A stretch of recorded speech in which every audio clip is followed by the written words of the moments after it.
ഇടുക്കി, തലശ്ശേരി, താമരശ്ശേരി രൂപതകൾ വിവാദ ചിത്രം the Kerala story പ്രദർശിപ്പിക്കുന്നതിനിടെ Manipur കലാപവുമായി ബന്ധപ്പെട്ട ഡോക്യുമെൻ്ററി പ്രദർശിപ്പിക്കാൻ എറണാകുളം അങ്കമാലി അതിരൂപത തയ്യാറെടുക്കുന്നുവെന്ന് ഞാൻ നേരത്തെ പറഞ്ഞു. സാഞ്ചോപുരം പള്ളിയിലാണ് the cry of the oppressed എന്ന ഡോക്യുമെൻ്ററി പ്രദർശിപ്പിക്കുക. കൂടുതൽ വിശദാംശങ്ങൾ എബിൻ ജോസ് നൽകും കൊച്ചിയിൽ നിന്ന്. Ebin, welcome back to morning show. പറയൂ വിവരങ്ങൾ.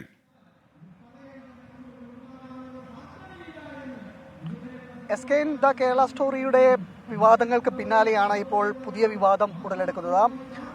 എറണാകുളം അങ്കമാലി അതിരൂപതയിലെ സാഞ്ചോപുരം പള്ളി, വൈപ്പിലെ സെൻറ് ജോസഫ് സാഞ്ചോപുരം പള്ളിയിലാണ് ഈ മണിപ്പൂർ കലാപവുമായി ബന്ധപ്പെട്ടുകൊണ്ടുള്ള ഒരു ഡോക്യുമെൻ്ററി പ്രദർശിപ്പിക്കുമെന്ന് ഇപ്പോൾ അറിയിച്ചിരിക്കുന്നത്. രാവിലെ 9:30-ക്കാണ് പ്രദർശനം അറിയിച്ചിരിക്കുന്നത്. കുട്ടികളുടെ ബൈബിൾ കോഴ്സിൻ്റെ ഭാഗമായിട്ടാണ് ഈ ഡോക്യുമെൻ്ററി പ്രദർശിപ്പിക്കുന്നത്. നേരത്തെ കേരള സ്റ്റോറി ഇടുക്കി, താമരശ്ശേരി, തലശ്ശേരി രൂപതകളിൽ പ്രദർശിപ്പിക്കുന്നതുമായി ബന്ധപ്പെട്ടുകൊണ്ട് വിവാദങ്ങൾ ഉടലെടുത്തിരുന്നു. ഇടുക്കി രൂപതയിലും താമരശ്ശേരി രൂപതയിലും പ്രദർശിപ്പിച്ചിരുന്നു. ഇതിന് പിന്നാലെയാണ് ഇപ്പോൾ മണിപ്പൂർ കലാപവുമായി ബന്ധപ്പെട്ടുകൊണ്ട് ഡോക്യുമെൻ്ററി പ്രദർശിപ്പിക്കാൻ എറണാകുളം അതിരൂപതയിലെ പള്ളികൾ തയ്യാറെടുക്കുന്നത്. ഇന്നിപ്പോൾ സാഞ്ചോപുരം പള്ളിയിലാണ് പ്രദർശനം നടക്കുന്നത്. ഇതിന് പിന്നാലെ മറ്റു പള്ളികളിലും ഉണ്ടാകുമെന്നാണ് സംഘാടകർ അറിയിക്കുന്നത്. ഏതായാലും പുതിയ വിവാദം വീണ്ടും ഉടലെടുക്കുകയാണ്. Okay, thank you Ebin Jose. എന്തായാലും ഈ ഡോക്യുമെൻ്ററി പ്രദർശിപ്പിക്കുക എന്ന് പറഞ്ഞാൽ പല ആളുകൾക്കും അലവസരമാകുമെന്ന കാര്യത്തിൽ സംശയമില്ല.